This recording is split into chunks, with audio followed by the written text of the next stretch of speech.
आज नाशिक आणि त्र्यंबकेश्वर कुंभमेळ्याचा जो लोगो आहे त्याचं अनावरण झालं आणि त्यासोबत जे 13 प्रमुख आखाडे आहेत त्यांच्या साधू महंत प्रतिनिधींसोबत एक बृहत बैठक आमची झाली। आम्ही आत्तापर्यंत कुंभमध्ये काय काय केलेलं आहे याचं प्रेझेंटेशन त्यांच्यासमोर केलं। काही सूचना त्यांच्या माध्यमातून आल्या, त्या सूचना समजून घेतल्या, त्याच्यावर कारवाई करायला सांगितली। एक अतिशय भव्य आणि दिव्य अशा प्रकारचा कुंभ झाला पाहिजे आणि जे काही भाविक येतील, जे काही साधू संत महंत येतील, या सगळ्यांची चांगल्यात चांगली सोय झाली पाहिजे या दृष्टीनं एक अतिशय चांगला अशा प्रकारचा प्लॅन आम्ही तयार केला आहे आणि त्यामध्ये साधू महंतांचं देखील एक मोठं सहकार्य आम्हाला मिळत आहे।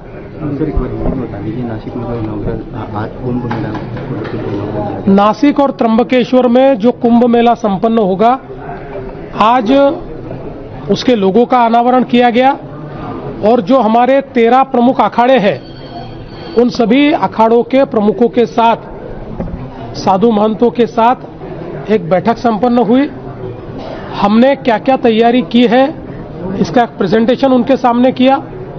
उनकी अपेक्षाएं क्या है वो उन्होंने हमें बताया, उसको पूर्ण करने का हमने आश्वासन दिया और अखाड़ों के साथ, साधु महंतों के साथ एक भव्य और दिव्य इस प्रकार का कुंभ मेला संपन्न करने का प्रयास हम लोग कर रहे हैं। नीट का जो पेपर लीक हुआ था उस मामले में नासिक से एक आरोपी को गिरफ्तार किया गया है, तो कैसे देख रहा है इस पूरे नीट मामले में? देखिए, इसमें सीबीआई जांच कर रही है। सीबीआई को पूरा साथ हमारी पुलिस देगी और मैं भारत सरकार का और विशेष रूप से जो नीट कंडक्ट करने वाली हमारी बॉडी है उसका आभार व्यक्त करना चाहता हूं कि उन्होंने इसको गंभीरता से लिया, क्योंकि हमारे जो बच्चे हैं वो इतनी पढ़ाई करते हैं और कोई पेपर लीक करे ये बात बिल्कुल गलत है। हम ये चाहते हैं कि जिस प्रकार की कार्रवाई हो रही है उसमें नीचे तक जाकर जो भी इसमें इन्वॉल्व है हर व्यक्ति के ऊपर कार्रवाई हो, उसके लिए पूरा सहकार्य हम लोग करेंगे। पेट्रोल और डीजल को लेकर प्रधानमंत्री ने अपील की है, उसके बाद ऑपोजिशन लगातार टारगेट कर रहा है, कैसे देख रहे हैं प्रधानमंत्री की अपील को और ऑपोजिशन को क्या जवाब दें? मुझे ऐसा लगता है कि जिस समय एक वैश्विक संकट की घड़ी होती है, उस समय अगर हमारे देश के प्रधानमंत्री कोई उपाय कहते हैं तो उनको सकारात्मकता के साथ लिया जाना चाहिए। हम लोग देख रहे हैं कि दुनिया के कई देशों की परिस्थिति बहुत खराब है। कई देशों में लॉकडाउन हुआ है, पेट्रोल के भाव 450-500 रुपए तक कई देशों में चले गए, 3-3 दिन पेट्रोल नहीं मिल रहा है। एक वैश्विक संकट की घड़ी में देश की अर्थव्यवस्था पटरी पर रहे, देश के सामने संकट निर्माण न हो, इस दृष्टि से कोई उपाय अगर प्रधानमंत्री जी बताते हैं, अगर अपोजिशन उन उपायों को अमल में नहीं लाना चाहता तो कम से कम उसका मजाक न उड़ाए। मैं ऐसा मानता हूं हर व्यक्ति की यह जिम्मेवारी है अपने अपने तरीके से इन उपायों को अमल में लाने का प्रयास सब लोग करें।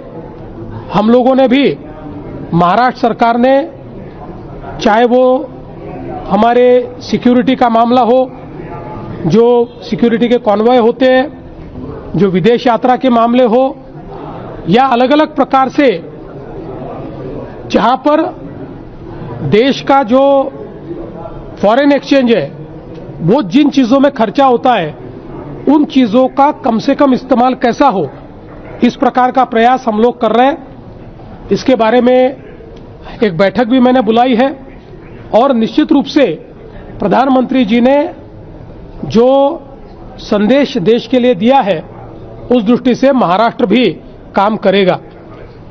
आपल्याला खरं म्हणजे मला विरोधी पक्षांना सांगायचं आहे की ज्यावेळी वैश्विक संकटाची परिस्थिती असते त्यावेळी जर देशाच्या प्रधानमंत्री महोदयांनी काही उपाययोजना सांगितल्या तर त्या उपाययोजना तुम्हाला करता येत नसतील तर किमान थट्टा मस्करी तरी करू नका। आज जगासमोर संकट आहे, केवळ भारतासमोर नाही आहे आणि म्हणून आपलं परकीय चलन वाचलं पाहिजे आणि आपल्या इथे महागाई वाढू नये या दृष्टीनं मोठ्या प्रमाणात प्रधानमंत्री मोदयांनी ज्या काही उपाययोजना सांगितलेल्या आहेत, प्रत्येक व्यक्तीला थोडं थोडं आपली जीवनशैली जर बदलली तरी देखील आपण देशाला मदत करू शकू. 6 महिन्याकरता जर प्रधानमंत्री मोदयांनी देशवासियांना आव्हान केलं आहे, तर मला विश्वास आहे की भारतातले आपले देशवासी त्या बाबतीत मदतच करतील. विरोधी पक्षांनी किती थट्टामस्करी केली तरी देखील वैश्विक संकटात जर आपण देशाच्या पाठीशी उभं राहिलो नाहीत तर हे योग्य होणार नाही. महाराष्ट्रामध्ये देखील आम्ही निर्णय केलेला आहे. मुख्यमंत्र्यांसहित मंत्र्यांचे कॉन्व्हॉय हे छोटे आम्ही करतो.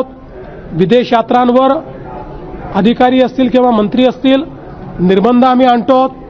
ज्या ज्या गोष्टीमध्ये परकीय चलन खर्च होतं त्या गोष्टींची खपत कशी कमी करता येईल याचा प्रयत्न आम्ही करतो. वेगवेगळ्या पद्धतीनं आपल्याला आपल्या देशी गोष्टींना कसा त्या ठिकाणी एक बढावा देता येईल असा प्रयत्न देखील आम्ही करतो. हे काही एका दिवसात होणार नाही आहे, पण आपण सगळ्यांनी मिळून प्रयत्न केला तर निश्चितपणे आपण हे पूर्ण करू शकतो. आणि केवळ 6 महिने जर देशाच्या प्रधानमंत्री मोदयांनी मागितले असतील तर तेही न देणं हे अतिशय अयोग्य ठरेल. नागपुर एयरपोर्ट के बारे में केंद्र ने फैसला लिया, क्या कुछ फैसला है और आने वाले दिनों में? मला अतिशय आनंद आहे की नागपूर एअरपोर्ट हा एक ब्राउनफील्ड एअरपोर्ट म्हणून नव्याने डेव्हलप करण्याकरता मागच्या काळामध्ये महाराष्ट्र सरकारने एक टेंडर दिलं होतं. त्यानंतर त्याची हँडिंग ओव्हर आणि बऱ्याच प्रक्रियांकरता कॅबिनेटचं अप्रुव्हल पाहिजे होतं. आज माननीय पंतप्रधान महोदयांनी मंत्रिमंडळाच्या बैठकीमध्ये त्याला मान्यता दिली आहे. त्यामुळे नागपूरलाही आता एक अतिशय सुंदर अशा प्रकारचं ब्राउनफील्ड आंतरराष्ट्रीय एअरपोर्ट हे तयार करण्याकरता मार्ग हा मोकळा झालेला आहे. मी माननीय प्रधानमंत्री मोदयांचे आभार व्यक्त करतो. नागपुर में नया ब्राउनफील्ड एयरपोर्ट तैयार करने के लिए जो बाधाएं थी उनको दूर करने का काम प्रधानमंत्री जी ने आज के कैबिनेट में किया है और अब इसका काम शुरू हो सकता है. मैं प्रधानमंत्री जी का आभार व्यक्त करता हूं. एक बहुत ही सुंदर इस प्रकार का भव्य इस प्रकार का ब्राउनफील्ड एयरपोर्ट अब नागपुर में भी बनेगा. ये नागपुर को दी हुई प्रधानमंत्री जी की एक भेंट सौगात है. मुख्यमंत्री देवेंद्र फडणवीस यांनी नाशिक दौऱ्यात विरोधकांवर जोरदार निशाणा साधला. पंतप्रधान नरेंद्र मोदी यांच्या आवाहनानंतर टीका करणाऱ्यांना उत्तर देताना त्यांनी उपाययोजनेची अंमलबजावणी करता येत नसेल तर थट्टा करू नका असं स्पष्ट सांगितलं. फडणवीसांनी सरकारच्या योजनांवर टीका करणाऱ्यावर पलटवार करत विकास कामांवर लक्ष केंद्रित करण्याचं आवाहन केलं. त्यांच्या या वक्तव्यानंतर राजकीय वातावरण पुन्हा तापलं असून समर्थक आणि विरोधकांमध्ये चर्चा रंगली आहे. दरम्यान सरकारच्या योजनेची प्रत्यक्ष अंमलबजावणी कितपत प्रभावी आहे यावरही नागरिकांमध्ये मतभेद होत असताना दिसत आहे. तुमच्या मते सरकारच्या योजनांवर विरोधकांची टीका योग्य असते का?